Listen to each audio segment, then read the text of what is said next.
Tous les chemins mènent à vous, à Argentat-sur-Dordogne, en Corrèze, Limousin, le pays des gabariers, ces hommes qui au XVIIIe et XIXe siècle bravaient les flots pour apporter du bois aux Bordelais. Autant des gabariers. Alors il y a plus de 100 ans, à quoi elle ressemblait cette maison? À l'époque, c'était tout petit, c'était un relais de diligence où les gens vivaient du commerce local, les voyageurs s'arrêtaient, ils couchaient, il y avait le gîte, il y avait la soupe le lendemain, voilà, c'était une soirée étape. Les échalas chargés dans les gabarres, ils s'en allaient au fil des hautes eaux. Pendant 3 jours et sans lâcher la barre, ils voguaient vers Bordeaux. Les gens viennent avec soit leurs emballages s'ils en ont, leurs sacs en tissu, en papier, leurs saladiers ou leurs bocaux. Je pèse l'emballage et ensuite ils vont se servir. Du coup, ils ne payent que ce qu'ils consomment et pas l'emballage. Sabe cantar, e me ricorda los amici che va plan, che la estate mera dolce però. C'est l'heure du bain et accessoirement de la pêche.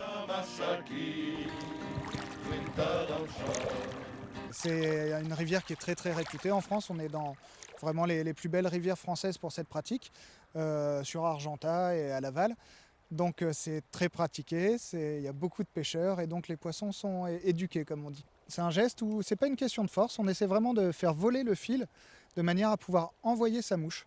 C'est un geste un petit peu technique, c'est aussi ce qui fait l'intérêt de cette pratique et ce qui fait que les gens viennent me voir pour se perfectionner, apprendre et ainsi de suite. Pourquoi une mouche? Alors, on est sur une rivière sur la Dordogne où on a des salmonidés, truites et ombres. Et en fait, ces poissons se nourrissent d'insectes, de poissons, etc., mais énormément d'insectes. Donc en fait, ils vont venir manger en surface et sous l'eau des larves d'insectes ou des insectes à l'état adulte.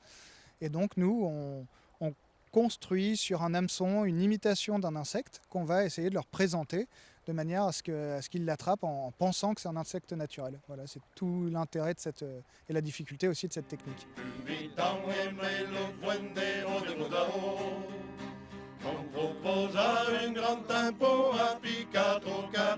La Dordogne, autrefois, était l'objet d'un trafic de marchandises sur ces embarcations qu'on appelle des gabarres, qui étaient menées par des gabariers. Et pour faire revivre cette époque, nous avons invité une chorale, l'Uguia del Porti, qui va nous interpréter une chanson qui s'intitule « Le temps des gabariers ». C'est à vous, messieurs.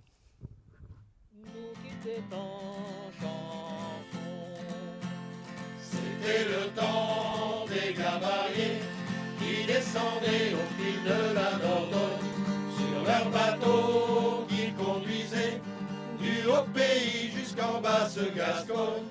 Le beau voyage en vérité entre les bois dans les gorges profondes.